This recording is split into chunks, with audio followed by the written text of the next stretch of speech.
dañ ko def parce que am na loo xam ne que bi xëy na bëgguñ askan bi yëg ko. mais mi ngi noonu. alors Rawane yow tamit naka nga daal di jàngatee ces nouvelles découvertes yi nga xamante ne am na après perquisition chez Farba Ngom ak ki nga xamante ne moo di Tahirou Sarr. waaw pour certains observateurs yoo xamante ne ñi ngi toog doon suivre dossier bi et puis suivre yeneen dossier et tout ça. ben il y a absolument rien de nouveau. tey si on prend l'exemple du fameux contrat des 45 milliards d'armement, il y a des sociétés yoo xamante ni déclaré ci biir contrat bi comme étant des prestataires et tout ñu déclaré ay adresse fii ci Fann Résidence bañ fa demee fekk ñu leen fa. donc c'était effectivement des adresses yoo xamante ni dañ ko déclaré bi nga xamante ni ñu ngi constituer entreprise bi et tout ça mais en réalité nekkuñu foofu loolu nag gars yi bu ñu koy def dañ koy def sciemment dañ koy def à dessein. xam nga bi nga xamante ni dossier Centif bi jóg na ba gars yi commencé di wax ci affaire Farba beeg yooyu ba ñu génne effectivement communiqué xam nga dañ génne ñaari communiqué dafa am communiqué bu njëkk a génn daal di wax tudd Farba gars yi daal di commencé casse ne non non boobu baaxul et cetera dañ ko falsifié et truc waaye le lendemain deuxième communiqué génn boo xamante ni mooy communiqué authentique bi nga xamante ni PGF moom la def génne ko ci biir communiqué boobu. biñ ko liiree jour biñ ci waxtaan fii dama ne il faut que ñu bàyyi xel ci benn expression mooy effectivement des montages sophistiqués moom la ñu wax gars yi dañ def ay montages sophistiqués ma ne ce mot là sophistiqué il faut que ñu bàyyi ko xel bu baax a baax parce que dinañu dab ci kanam n'est-ce pas pourquoi ma doon wax sophistiqué dinañu dab ci kanam parce que lu sophistiqué mooy quelque chose de complexe et de bien élaboré. Complexe et élaboré c'est-à-dire loolu dafay nécessiter effectivement xarañteef. dafay nécessiter donc quand on dit que quelque chose est complexe et compliqué lii différence bi mooy complexité c'est-à-dire il y a beaucoup d'éléments qui rentrent en jeu. lu lëj. voilà donc loolu lu neexul a lijjanti mooy que ni il y a beaucoup d'éléments qui rentrent en jeu donc c'est différent de lu compliqué donc encore une fois quand les bi procureur bi waa PGF waxee ne. mécanisme yu sophistiqué la ñu utiliser donc loolu mooy feeñ fii c'est-à-dire da ngay ñëw nga topp benn affaire nga dal ci benn entreprise boo xamante ni da ngay dem ci adresse bañ la indiqué gisoo ko fa c'est ça qu'on appelle une société écran te dans le système de blanchiment de capitaux ak lu jëm ci wàllu corruption et cetera c'est-à-dire bul son daf ci bokk ci méthode yi mooy mettre en place ce qu'on appelle des sociétés écran société écran mooy day nekk société boo xamante ne formalisé nañ ko am na ay kayit et tout ça amul siège amul ku fay liggéey amul effectivement de la comptabilité amul dara. c'est que sur le papier. ça n'existe que sur le papier mais pourtant existant sur le papier boobu mën na ko permettre mu am peut-être un compte bancaire qui permet de faire passer effectivement des sous foofu. mais buñ ko fa jaaralee mën nañoo indi de la facturation ñëw teg sur la table ne damaa facturer prestation nangam par exemple man mën naa ñëw créer sama benn société tuddee ko Rawane Holding amul adresse amul personnel. amul direction amul matériel amul dara c'est-à-dire mais sur le papier dem naa ci notaire nee naa notaire bi fii laa dëkk lii mooy sama adresse lii mooy sama carte d'identité man maa ko moom capital baa ngi nii et cetera mu créer société bu dee SARL. te même bu dee société individuelle j'ai pas besoin de passer par le notaire. APIX laay dem 3-4 jours ma am sama NINEA. y a même des démarcheurs da nga leen di wax ñoom ñu dem doxal la yëf yi indil la sa NINEA ak sa RC. n'est-ce pas donc. li ñu lay laaj sa carte d'identité ban adresse quels sont les services yi ngay joxe et cetera yu ni mel sa numéro de téléphone ak ñoom seen c'est tout bu dee chez le notaire également c'est pareil numéro de téléphone carte d'identité kii ko moom les actionnaires su fekkee dafa am ay actions et cetera et puis mu def liggéey bi mu war a def donc boo dellusee qu'est-ce que tu vas faire adresse bi nga déclaré baaxul personnel bi nga ne am nga ko ak service yi ngay def doo ko def et cetera mais pourtant tu es capable de fournir ay prestations maanaam jël benn facture teg sur la table ne dañ maa fay 2 milliards parce que damaa def prestation nangam alors que amu ko liggéey. donc loolu c'est juste une manière de rendre effectivement l'argent moins traçable nga xamante ne day transiter fii par exemple tey bu ñu nee telle personne génne na trésor 10 milliards par exemple 10 milliards boobu nga génne ko jël 1 dugal ci société bi jël 2 dugal ci société bële jël 5 dugal fële déjà le fait que xaalis bi tas noonu rek c'est-à-dire ça va compliquer ça va rendre complexe le processus bi nga xamante ne moom lañ ko war a toppaatee après. donc lii feeñ fii mooy encore une fois le justice waxoon ne gars yi dañoo mettre en place ay mécanismes yu sophistiqués pour mën a effectivement def ces genres de li ñu leen di toppee mooy lu jëm ci wàllu escroquerie lu jëm ci wàllu blanchiment de capitaux ñoomin seen donc te encore une fois quand on parle de société écran en général dans les systèmes de blanchiment de capitaux forcément dafay am ce qu'on appelle les sociétés écran donc man li ma jàpp ne moom moo xew ci lii dama jàpp ne ci cadre boobu la dugg mooy que ni effectivement y a des sociétés yoo xamante ne dañu leen déclarer il n'existe que sur le papier certainement dans le but de pouvoir nu ma koy tuddeeti def ce système sophistiqué bi nga xamante ne moom la justice doon wax donc c'est blanchiment de capitaux bi nga xamante ne moom la ñuy soupçonné ne moom lañ doon def ci yenn montants yeeg ñoom seen donc dinañ xool comment la enquête bi di mujjee mais sache que des rebondissements ak ay yeneen révélations et tout ça donc forcément dana amaat parce que on parle pas de 100 000 on parle pas de 100 millions on parle pas effectivement de 10 milliards on parle de 125 milliards de transactions donc 125 milliards de transactions du lu ndaw donc ay sommes la yu dem fii dem fële dugg fii et cetera donc ce sont ces sommes là le CENTIF topp ba def rapport donc somme yooyu la topp ba gis ni telle société génn na gis ne telle turu société génn na telle société tur génn na donc le minimum bi nga xamante ne moom la justice bi enquête war a def mooy bu ñu nee la société sangam bokk na ci dossier sangam mooy nga dem vérifier fan la ne ñan ñoo fay liggéey lan mooy ay service am yan prestation lay def et cetera donc loolu c'est le minimum donc c'est ce qu'ils ont fait ils ont trouvé que ni y a certaines entreprises yoo xamante ne adresse yi leen déclaré y a absolument rien du tout là-bas ndax fa lañ nekkoon dañoo toxuwaat ndax et cetera mais même effectivement boo dee toxu également c'est pas n'importe comment qu'il faut le faire il faut le déclarer parce que toxu bi ngay toxu dafay am incidence man su ma dëkkee parcelle créer société parcelle loger ko parcelle bis bu ma toxoo Ouest Foire effectivement y a un impact c'est pas que damay jël samay bagages rek dem Ouest Foire xam nga lu tax y a des impacts ne serait-ce que les impôts parce que Ouest Foire ak parcelle bokkuñu fi nga xamante ni foofu lañ leen di imposer circonscription bokkuñu donc su fekkee damaa déplacé wu nécessairement il faut que effectivement que je dise aux autorités yi nga xamante ni compétentes que ni man damaa déplacé wu beneen affaire mooy dama war a bis bu ma waree am quitus fiscal ak yu ni mel mais damaa war a dem fay à la mairie taxe publicitaire donc mënu ma nekk Ouest Foire di fay taxe publicitaire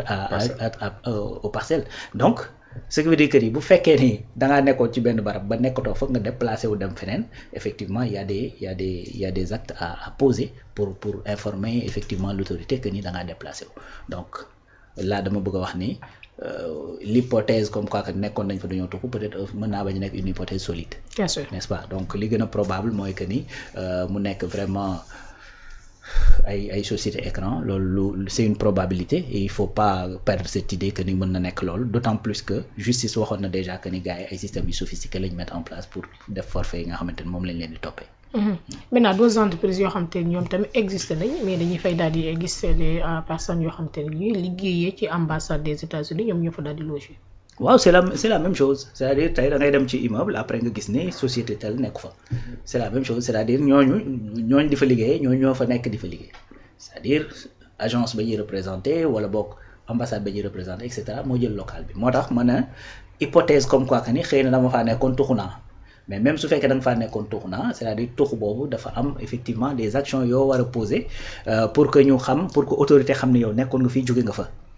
gis nga li tax ma lay wax loolu en fait tey gis nga su fekkee da nga yor une société individuelle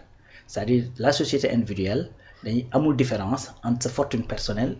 et effectivement la fortune de l'entreprise ça veut dire quoi man su ma demee APIX ñu créer ma société individuelle damay déclarer siège bi fan la am naan siège bi tel endroit la parfois mën naa joxe sama adresse kër ma ni sama kër moom mooy siège bi lan mooy conséquence bi mooy bis bu ñu demee ba entreprise bi ameel xaalis état wala mu ameel xaalis nit ñu dem par exemple ñu condamné ma man ne ma da ngaa war a fay wàññi su ñu demee xool man sama xaalis gis ni man awma lu ma fay dañuy dem jëli ci cadre entreprise bi laa wax de non ci kii bi bu ñu demee xool ni entreprise bi amul xaalis par exemple man ma defal nit prestation mu fay ma defuma ko ni ma ko war a defee ñu am ci litige am ci problème ñu dem ci yoon wala ma war a def samay déclaration ne pour defuma ko ba ñu redressé ma ak yu ni mel ñu dem ci yoon ñu condamné ma comme quoi dama war a fay société bi daa war a fay ñu xool société bi gis ne la mu war a fay société bi amu ko dañuy romb société bi ñëw ci man li ma am dañuy dem xool samay compte personnel xool effectivement sama kër lu ñu fa mën a saisir parce que entreprise individuelle la. y a pas de différence entre l'entreprise et la personne. Bien sûr. C'est différent de bu dee SARL bu dee SARL boo déclaré ne siège bi fii la. wala SA boo déclaré ni fii la bis bu entreprise bi waree fay dañuy dem ca siège ba bu entreprise bi amul lu mu fayee dañuy saisir la ñu fekk ci siège ba. Parce que les responsabilités sont limitées. Voilà donc SARL société à responsabilité limitée donc yow limité boobu jàppal ni c'est maanaam dañ ko limité ci société bi c'est la personnalité morale de la société moom mooy engagé wu donc su boobaa dañuy def la dissociation entre sa fortune personnelle ak fortune entreprise bi donc dans les deux cas il faut que siège entreprise bi ñu mën ko identifier pour au cas où bu problème amee wala au cas où ñu war la notifier dara ñu mën a ñëw ne fii nga nekk ñëw notifier la ko looloo tax il n'est pas normal que boo nekkee fenn ba war a tuxu nga tuxu nii rek jàpp sa njàmbur il faudrait déclarer effectivement au niveau des autorités que da ngaa déplacé wu donc moo tax même bu fekkoon ni ñoom nekkoon nañ foofu dañ faa jógee nu ma koy tuddati beneen société ñëw fa c'est-à-dire c'est pas normal parce que bañ fa jógee dañoo waroon informer l'autorité comme quoi que ni ñoom jóge nañ foofu nekkatuñ fa. Donc si tu le fais pas c'est-à-dire la responsabilité t'incombe. Nul n'est censé ignorer la loi. Bien sûr. Ce qui est sûr et certain daal mooy que ni li wér li nu ma koy tuddati li probable mooy que ni que ces sociétés là n'existent que sur le papier éventuellement nag bu ko CENTIF génnee ça veut dire que flux financier yi ñu doon seet am na lu fa traversé te bu fa traversé te ça n'existe que sur le papier donc loolu dafay nduróog li ñuy mën a tuddee société écran. Voilà. Alors tonton wax li nga xamante ni moom la justice di doxee bu ñu dévoiler benn mbir ba ñu jàpp nit ki wala ñu di ko seet mbir mi ñëpp di ci coow mais day jékki-jékki mel ne lu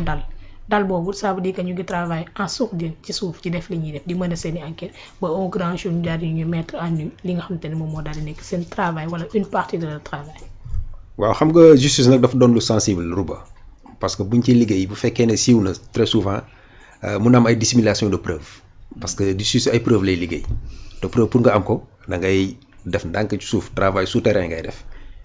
parce que am na ñoo xam ne am nañ capacité de nuisance bi nga xamante ni que bii am nañ possibilité jaar fi nga xam ne fa lañ def ay luuxóor effacer preuve yi parce que loolu moo tax liggéey justice difficile moo tax taamu nañ ci ñoom bu ñuy def seen liggéey très souvent population bi duñ ci xam lu bari dañuy jékki-jékki rek bu ñu amee vraiment jàpp nañ lu dëgër ci la ko gars yi soog a yëg parce que dina am ay arrestation yu demee noonu parce que nit ki bu ñu ko arrêté rek déjà ay mbokkam danañ jóg wax moom mu def déclaration ne convoqué nañ ma ak yooyu ci la peuple bi nekk au courant mais justice tous les jours que jëfee ñu ngi def ay enquêtes ci suuf dafa am enquêtes yoo xam ne nit ñi danañ ko yëg parce que tout simplement dafay concerner ay biens publics bu fekkee ne dénk nañ la responsabilité maanaam ci nguur gi wala lu demee noonu nga def ay luuxóor justice def liggéeyam def liggéeyam buñ processus boobu yëpp ñun duñ ko yëg mais buñ demee nag ba ci cappaandaw ga convocation am bu ko defee nag peuple bi daal di ko yëg presse bi jot ci bu ko defee mu law mais justice liggéeyam pour mu efficace sax déjà ñun ñoom duñu bëgg mu siiw parce que corps de contrôle yi xoolal corps de contrôle yi chaque fois ay contrôle mi ngi am inspecteur général d'État ñi ngi chaque fois dañuy liggéey la cour des comptes chaque fois dañuy liggéey yu mel noonu chaque fois dañuy liggéey te seen liggéey mooy lay ay enquête interne ay contrôle pour di produire ay rapport mais tant que nag malversation amul ñoom seen liggéey ça passe inaperçu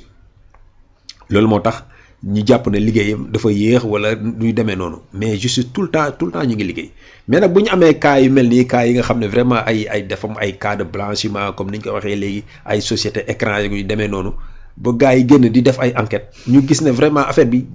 jéggi na dayoo bu ko defee nit ñi commencé nag di interroger wu parce que ay cas 125 milliards du lu tuuti ci dëkk bu ndaw mel ni Sénégal loolu bëgg a dem ci poche yu ñaari de ñetti nit wax dëgg yàlla loolu jar na lijjanti. moo tax souvent nit ñi ci lañ koy yëg nag ci la ñuy wax ba pare nag avocat yi jóg di ut ñoom tamit comme avocat yi moom liggéeyam moo avocat boo ko jëlee liggéey mooy lan fexe nu muy atténuer sa peine délit yi nga xam ne wala crime yi nga xam ne def nga ko ñu xool ñoom yan fan la ñuy jaar par voie et moyen de façon juridique daal di la fexe ba génne la ci guute gi nga ne donc moo tax souvent dafay am ay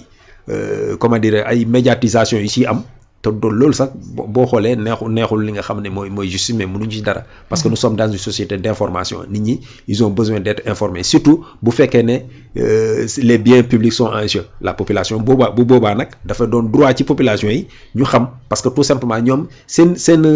comment dire seeni bien moo nekk en jeu boobaa ñoom dañuy am droit à l'information war nañ mën a xam seen xaalis bi ku ko détourné ak lan moo tax mu détourné ak fu mu ko dugal mais bu fekkee ne c'est à titre privé chaque fois mi ngi am ay enquête a ngi am ñu ngi interpeller ay nit mais kenn du ko yëg. bien sûr mais juste nag pour mu efficace dëgg Rouba vraiment dañoo war liggéey en souterrain nit ñi bañ ko yëg bu ko defee li nga xamante ni bi dinañ am yenn tentative yi pour effacer ay preuves ak ay réeral justice parce que réeral justice aussi beneen délit la loolu beneen mbir la xam ne justice mi ngi dem fii pour uti preuve yow nga jiitu leen fa dem jaxase preuve yi jaxase carte gi loolu leneen la moo tax justice dafa sew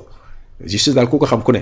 booy liggéeyam permettre ko mu liggéey boo amee ay réponses yoo ko jox yu leer jox ko mu leer parce que justice boo ko joxee information yu jubul yow affaire mën na retourner contre yow. donc loolu aussi askan wi war nañ ko xam bu baax a baax moo tax léeg-léeg policier dugg ci koñ di laajte diw ñu réeral ko ñi ngay réeral mën nañ ci am problème wala benn malfaiteur ñëw dugg sa kër nga nëbb ko loolu yaa ngi def li ñuy wax entrave à comment dire ci travail ci liggéeyu ñi nga xamante ne dañoo chargé faire appliquer la loi loolu tam mën nañ ci am ay problème te nit ñi ñu bari parfois dañuy def yooyu te duñ ko xam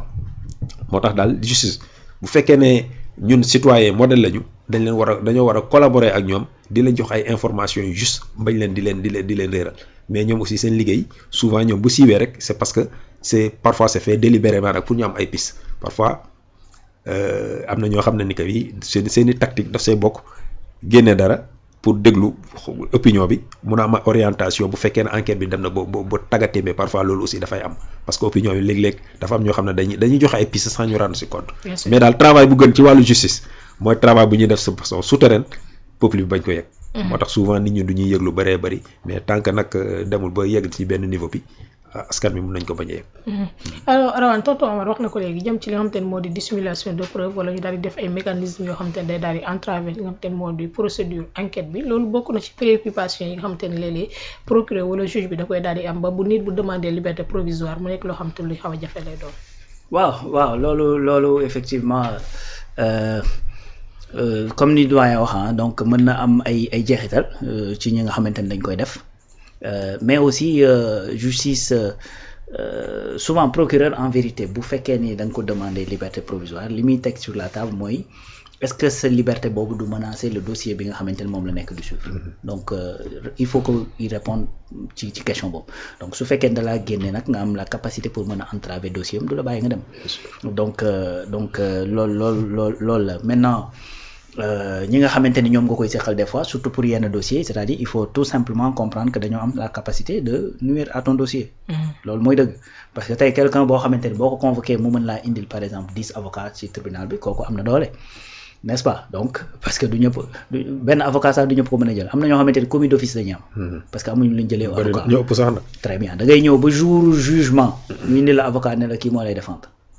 parce que amoo loo jëlee avocat. donc quelqu'un qui est capable jël yenn avocat yi et tout ça donc kooku boo ko bàyyee ci biti mën naa am mu menacer ce dossier mën naa am aussi sax que sa propre vie soit menacée donc loolu également des fois dañ koy teg sur la table est-ce que waa ji bi ñu ko bàyyee mu dem est-ce que effectivement bu nekkee ci biti wóor na ci moom ñi mu ko seexal et cetera te ku ne xam na ne si on prend l'exemple de Farba ben li mu wax c'est très clair su ma daanoo am ñeneen ñu daanu donc est-ce que effectivement wóor na nga bàyyi ko ñeneen ñooñu war a daanu donc cette question là dañ koy teg sur la table beneen affaire mooy quelqu'un boo xamante ne da nga koy topp ci lu jëm ci wàllu blanchiment de capitaux corruption escroquerie et cetera ben kooku naturellement c'est un champion de la dissimulation c'est-à-dire quelqu'un boo xamante ne day def escroquerie wala ñuy soupçonner escroquerie ci moom ak yu ni mel quelqu'un boo xamante ne blanchiment de capitaux corruption ak yu ni mel ben ba mën cee dajale ay milliards yu ne toll